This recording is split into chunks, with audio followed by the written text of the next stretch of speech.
Welcome to Learning English, a daily 30-minute program from the Voice of America. I'm Jonathan Evans. And I'm Ashley Thompson. This program is aimed at English learners, so we speak a little slower and we use words and phrases especially written for people learning English.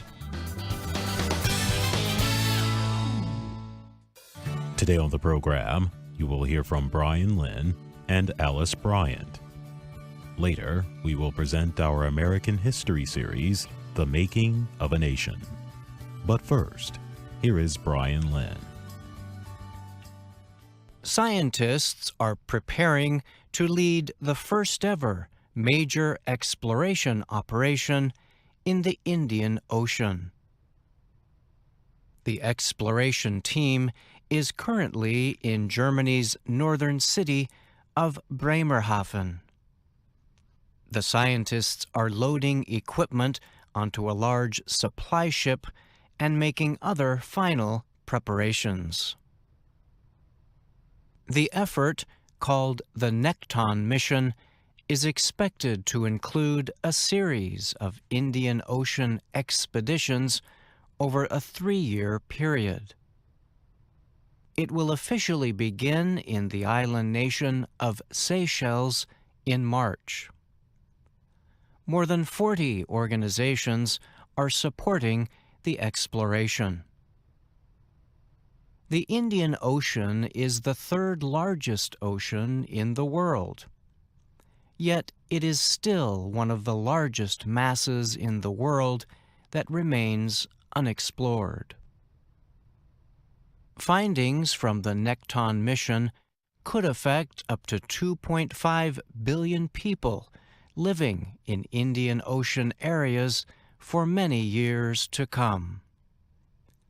The research will be a major part of discussions at a meeting on the state of the Indian Ocean, which is set for late 2021. The team plans to complete at least 50 exploration dives in the Seychelles before moving on to other areas. Researchers will spend 7 weeks mapping the sea floor in waters around the Seychelles. They will use submarines to gather data about underwater life and drop sensors to depths up to 2,000 meters.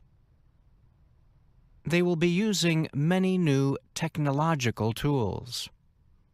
These will include new survey, sampling, and video equipment, as well as artificial intelligence and controllable underwater vehicles. The project's goal is to learn as much as possible about the Indian Ocean's ecosystem and how sea life has been affected by climate change. Currently, little is known about the waters below depths of 30 meters. Mission officials say scientific leaders have called for enforced protection of at least 30% of the Indian Ocean by 2030. The Seychelles government has set a goal to protect 30% of its national waters by 2020. Ronnie Jumo is the Seychelles ambassador to the United Nations. He told the Associated Press such research is extremely important in helping the island nation understand its huge ocean territory. Jumo said the Seychelles aims to become a leader in the development of what he calls a blue economy. This is an economy that draws heavily on resources from the ocean. The Seychelles economy is already highly dependent on fishing and tourism. But more recently, the country began exploring possible oil and gas resources under the seafloor. Key to this is knowing not only what you have in the ocean around you, but where it is and what its value is, Jumo said. It is only when you know this that you can properly decide what to exploit and what to protect and leave untouched. The island nation is already feeling the effects of climate change. One example is that rising water temperatures have caused major damage to coral reefs in the area. I'm Brian Lynn.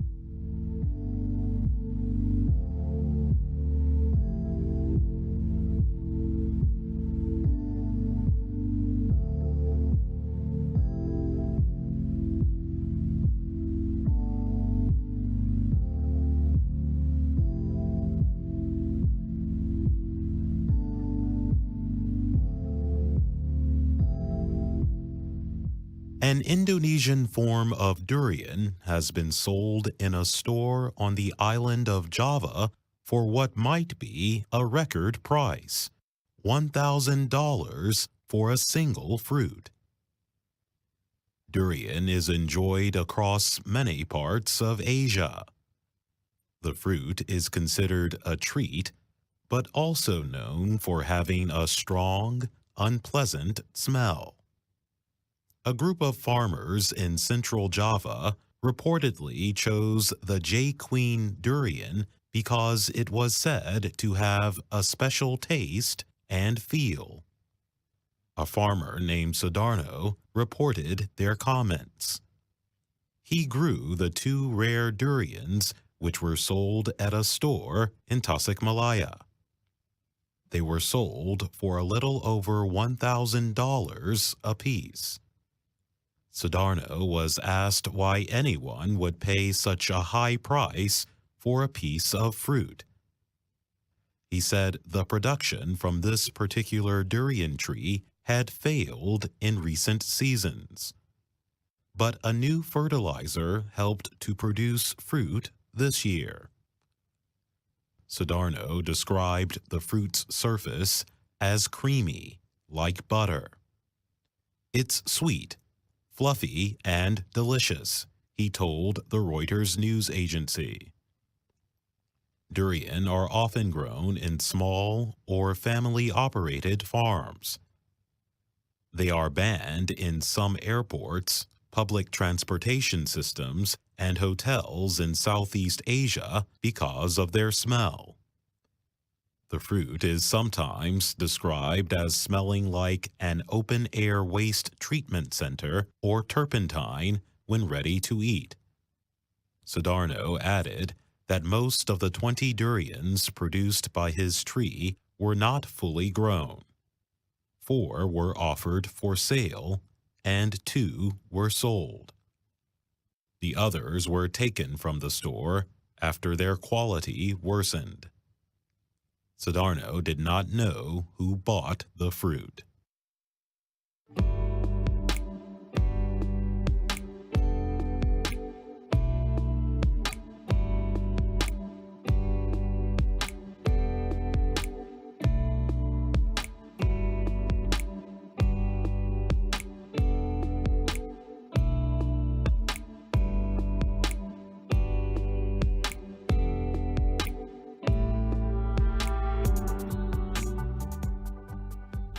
In the country of Japan, being told that your face is small is very high praise for a woman.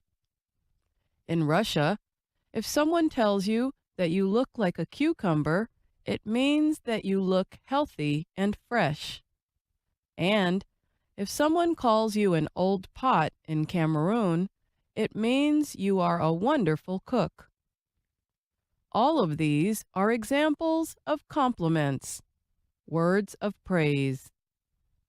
And as you can see, there are differences among places and cultures about what is believed to be complimentary. But most people agree that giving a compliment is a nice thing to do. In today's program, we'll show you some common language Americans use to give compliments.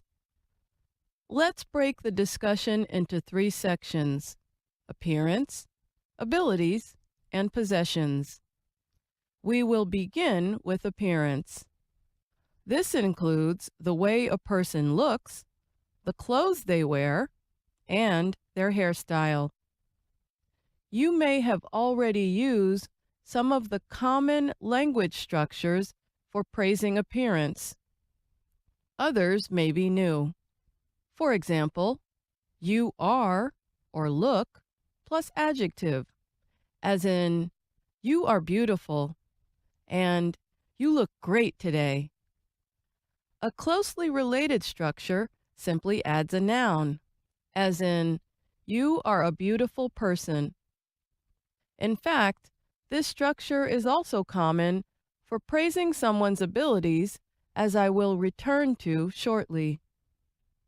Other common structures for complimenting appearance are I like or love plus noun, as in, I love that bag and I really like your hair.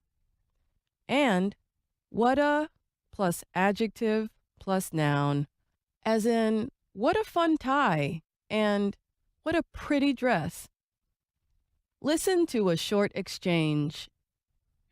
Ooh, what a fun tie. Where did you get it? Oh, thank you. I got it at a shop on 14th Street. We can also compliment someone's character, abilities, or efforts. Here's a structure you heard earlier. You are plus adjective plus noun, as in, you are such a hard worker, and you really are an amazing cook. Note that I added the words such and really. These adverbs and others, like very and so, can add strength to compliments. Next is you can really plus verb, as in, wow, you can really sing. You are great at plus noun or gerund, as in, you're great at bringing people together and you're great at math. And you make a or an plus adjective plus noun, as in, you make a fine leader and you make a very loving partner. Listen to a short exchange. I'm meeting so many interesting people here. Sam, you're great at bringing people together. That's a nice thing to say. Thanks. And I'm glad you're here. Americans also compliment people on their possessions, such as a person's home or things inside the home, car, bike, electronics, or countless other possessions. We might offer the compliment in any of these ways. Nice plus noun, as in, nice bike and nice phone. I like or love your plus noun, as in, I like your dining set and I love this painting. Or what a plus adjective plus noun, as in, what a beautiful home, or what a beautiful home you have. Listen to a short exchange. What a beautiful home you have. How long have you lived here? Oh, thank you. For about 3 years now. Some people may feel uneasy receiving attention and may deny the compliment in some way, but many receive them easily. A simple thank you with a smile is a gracious way to answer a compliment. You can also compliment in return by saying, "That's very kind of you," "How nice of you," or "What a nice thing to say."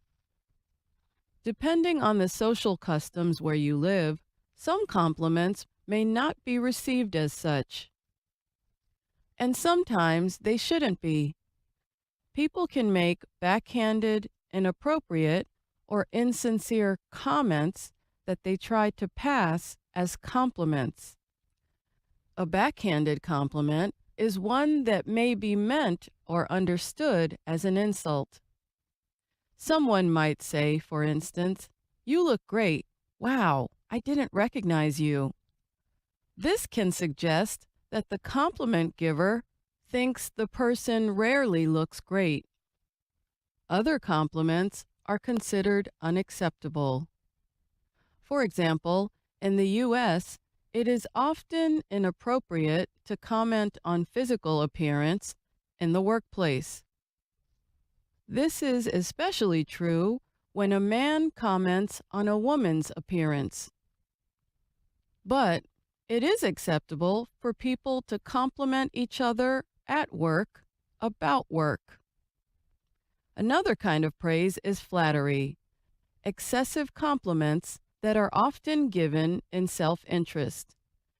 An example is praising your supervisor or professor in hopes of gaining better pay or grades. It might work on some people, but insincerity can be hard to hide. So it's always best to follow the first rule of giving compliments. Always be sincere. I'm Alice Bryant.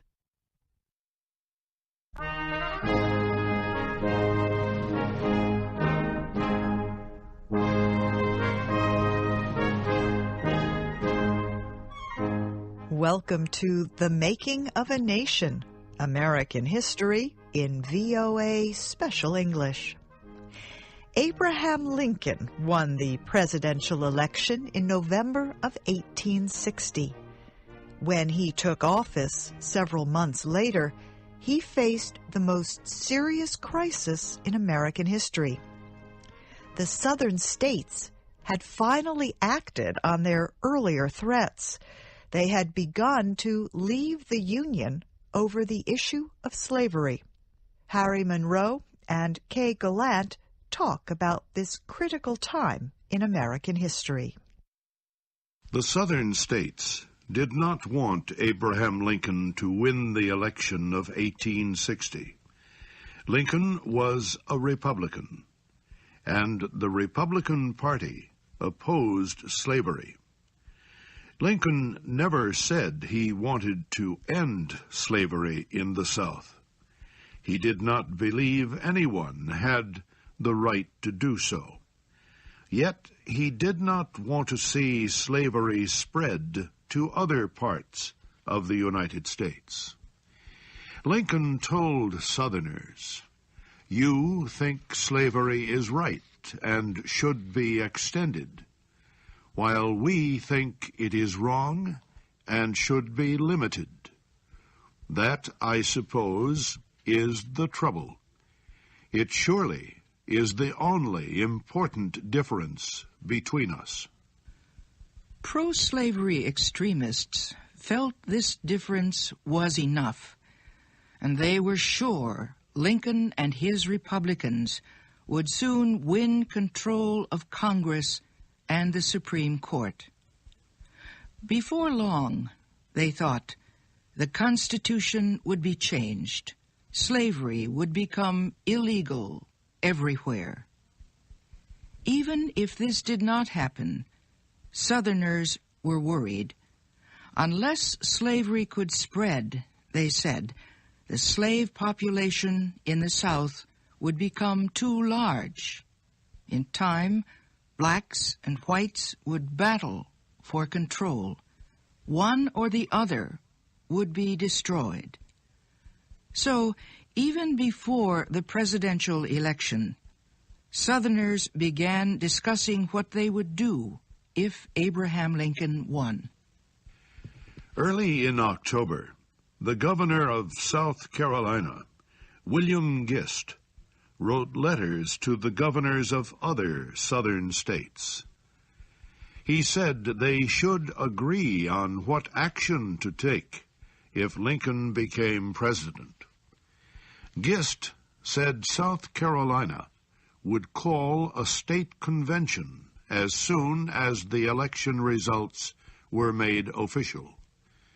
If any state decided to leave the Union, he said, South Carolina would follow.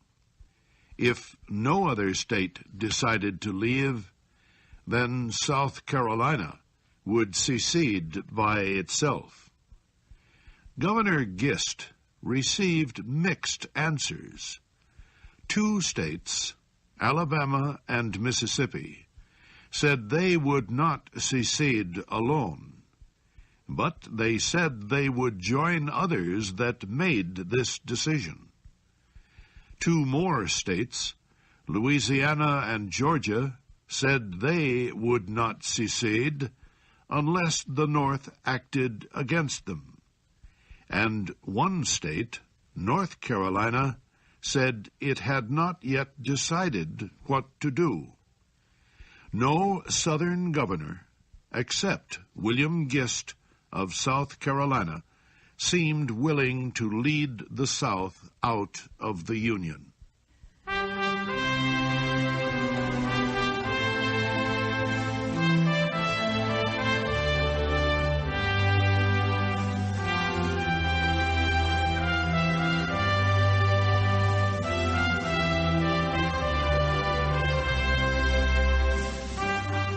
Abraham Lincoln was elected president on November 6, 1860. South Carolina exploded with excitement at the news. To many of the people there, Lincoln's victory was a signal that ended the state's ties to the Union. To them, it was the beginning of Southern independence. Both United States senators from South Carolina resigned. So did a federal judge and the collector of federal taxes. United States flags were lowered. State flags were raised in their place. The state legislature agreed to open a convention on December 17th. The convention would make the final decision on leaving the Union. Several other Southern states did the same. This idea of leaving the Union, secession, split North and South just as much as slavery. Southerners claimed they had the right to secede peacefully. Northerners disagreed. They said secession was treason. They said it would lead to civil war. In the months before Lincoln's inauguration, President James Buchanan tried to deal with the situation. First, he proposed a convention of all the states. The purpose of the convention would be to work out differences between North and South. The Southern members of Buchanan's cabinet rejected this idea. The second proposal was a strong policy statement on secession. The statement would include an opinion by the Attorney General. It said the government could use force, if necessary, to keep states in the Union. The Southern cabinet members rejected this idea too. President Buchanan had to settle for a moderate policy statement on secession. It said the president could send troops into a state to help federal marshals enforce the rulings of federal courts. But if federal judges resigned, there would be no federal court rulings to enforce. Therefore, to send troops to a state where federal officers had resigned, such as South Carolina, would be an act of war against the state, and only Congress had the constitutional power to declare war. Buchanan accepted this statement. He was only too happy to let Congress decide what to do. There was little chance that Congress could do anything. Congressmen from both North and South already had made decisions that could not and would not be changed easily. Most of the congressmen from states in the Deep South supported secession. They did not want to remain in the Union. Many congressmen from states in the North had been elected because they promised to keep slavery from spreading to the Western territories. They did not plan to break their promises. A few lawmakers hoped President Buchanan, in his yearly message to Congress, might propose a compromise. Buchanan began by denouncing Northern abolitionists. He said they were responsible for the present problem. Their interference, he said, had created a great fear of slave rebellions in the South. Then Buchanan called on the South to accept the election of Abraham Lincoln. He said the election of a citizen to the office of president should not be a reason for dissolving the Union. Buchanan declared that the Constitution gave no state the right to leave. But, he admitted, if a state did secede, there was little the federal government could do. The fact is, Buchanan said, that our Union rests upon public opinion. It can never be held together by the blood of its citizens in civil war. If it cannot live in the hearts of its people, then it must one day die.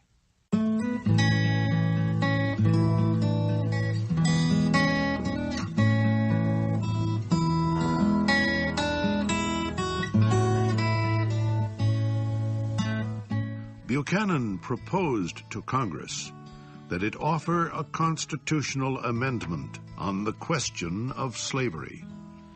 He said the amendment should recognize the right to own slaves as property in states where slavery was permitted. It should protect this right in all territories until the territories became states. And it should end all state laws that interfered with the return of escaped slaves to their owners. No one liked President Buchanan's message to Congress. Northerners did not like his declaration of federal weakness in the face of secession. Southerners did not like his declaration that secession was unconstitutional. The message did nothing to change the situation. Soon after it was read to Congress, South Carolina opened its secession convention. Delegates to the convention would make the final decision if South Carolina would remain in the Union or secede. There was little question how they would vote. A committee wrote a secession resolution. The resolution said simply that the people of South Carolina were ending the agreement of 1788, in which the state had approved the Constitution of the United States. It said the Union, existing between South Carolina and the United States of America, was being dissolved. The committee offered the resolution to the convention on December 20th, 1860. There was no debate. The delegates voted immediately. No one voted against it. South Carolina had seceded. But what must it do now? There was the problem of property in South Carolina owned by the federal government. The convention continued to meet to work out details of South Carolina's new position in the world. And that's our program for today. Listen again tomorrow to learn English through stories from around the world. I'm Jonathan Evans. And I'm Ashley Thompson.